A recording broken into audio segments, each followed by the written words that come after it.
कलाहांडी जिला धर्मगढ़ व्यवसायी दिनेश अग्रवाल घर डकायती घटनार पर्दाफाश करिछि कलाहांडी पुलिस।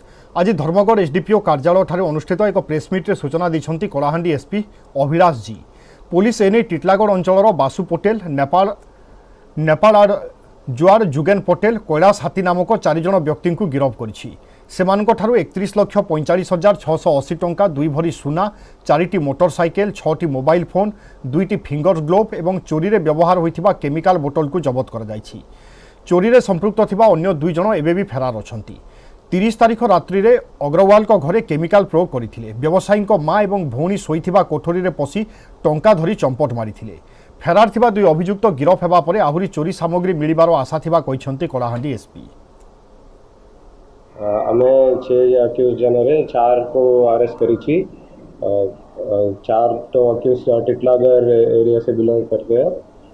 4 तो अक्यूज हुए हमें 31,45,000 कैश एवं 22 ग्राम्स गोल्ड एवं तांकर 4 तो मोबाइल फोन्स और चोरी करबा पाई यूज करथिला 4 तो मोबाइल मोटरसाइकल्स धरा पड़ी। ये अक्यूज मानक कोर्ट को फॉरवर्ड करी।